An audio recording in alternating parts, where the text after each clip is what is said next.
PETA shows Misun the light. Author Jessie taking a Alive-Rencountre, and illustrations by Erin, Walker-Jensen. It was a cool August night, and Misun's grandmother hollered up the stairs that it was time for bed. Like every night, Misun put his books away and went downstairs to give his grandparents a hug goodnight. As he walked up to them, Misun asked Grandma, "Why are people hurtful to each other?" "What do you mean, Misun?" Grandmother asked. "Well, there's a girl in my class named Lucy.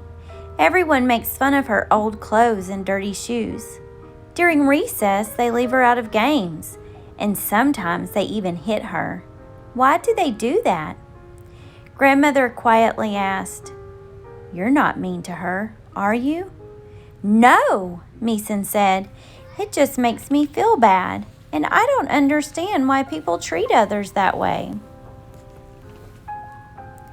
Grandmother put her sewing down on her lap.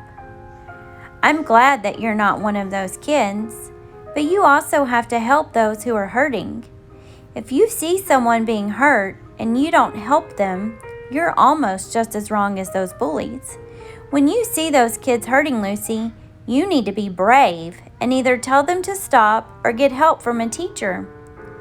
"I will, but I still don't understand why some people are so mean in the first place."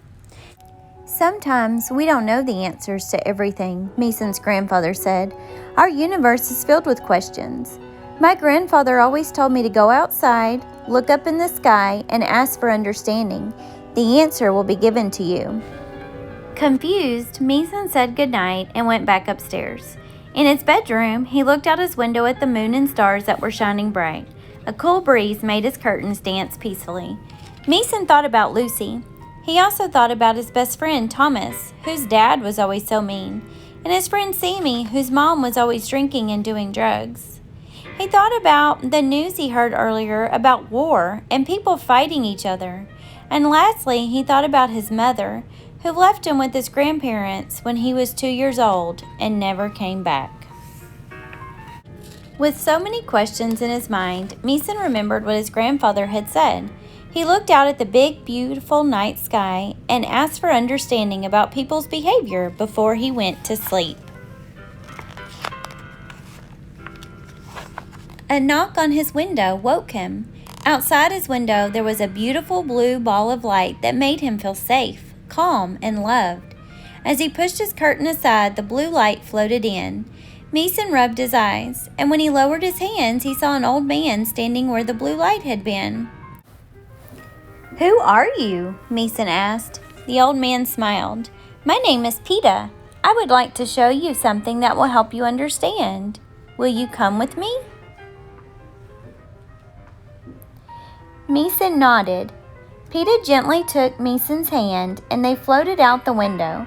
They flew up through the gorgeous white clouds in the moonlight until they were far above the earth.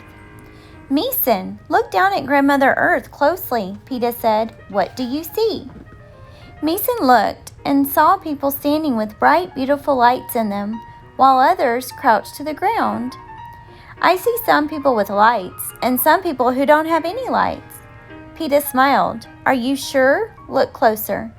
Misun looked closer at the people who were kneeling and realized that they did have lights. They were just very dim and hard to see. "Why do you think some have brighter lights and others are dimmer?" PETA asked. Misun saw that those with the dim lights were like Lucy, the kids who hurt Lucy, Thomas's dad, Sammy's mom, and his own mom.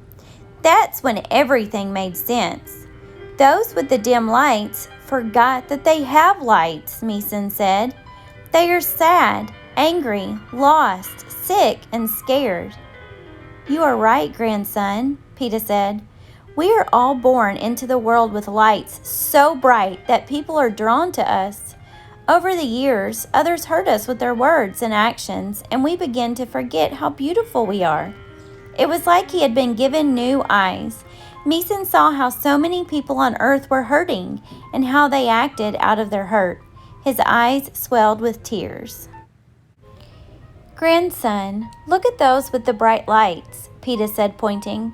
"They have experienced a lot of hurt, too, but they have made a choice to remember how special they are. They have made a choice to treat others with kindness and love. They chose to have compassion and to forgive. They chose happiness. They remember where we come from. You see, grandson, we all come from the same place. We all are born with a bright light. Those with the dim lights are not bad people.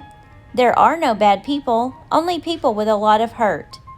As Misun looked, a person with a bright light went over to one with a dimmed light. "Watch closely," Peeta said. The person with the bright light pulled up the one with the dimmed light, and as they stood, their dimmed light began to shine just as bright as the person who had helped them.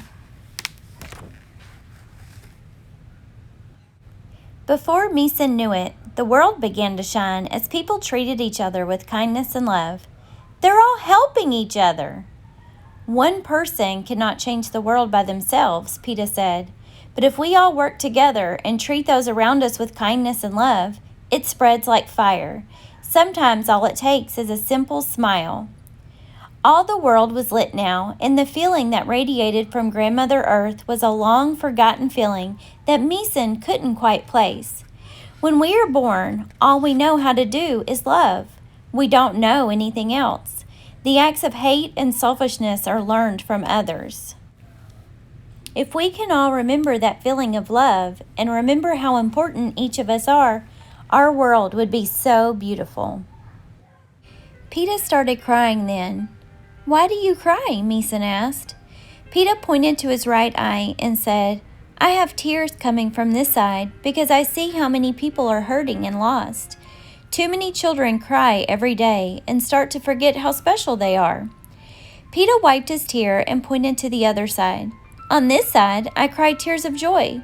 For now you and other children understand how simple it is to change the world to one full of kindness and love. They are tears of hope, because I know that many children like you will understand and remember. Children like you will solve your problems not through fighting, but rather with your brilliant minds. I know that you will have compassion for one another and help each other. I know that children like you will remember how special and sacred they are." Peeta smiled and wiped the tears from his eyes. "Come now, grandson, it's time to go home." Peeta and Misun started back down to Grandmother Earth. As they got closer, Misun felt like a mask had been removed from his eyes. He understood why the world was the way it was and what he had to do to make it a better place. Before Misun knew it, he was back in his room. Peeta said, "Grandson, never forget what you have learned tonight. Help others find their light, but also know that allowing your own light to shine bright will remind others of their own light and let their light shine bright as well." "I will," Misun said. He turned to give Peeta a hug, but Peeta was gone. Instead, there was a beautiful blue light floating into the night sky. Misun watched it fly higher and higher until it took its place amongst the stars. Misun thought about what his grandparents had told him earlier and understood what they wanted him to learn. He smiled, closed his eyes, and went to sleep, excited to do what he needed to do to make the world a better place.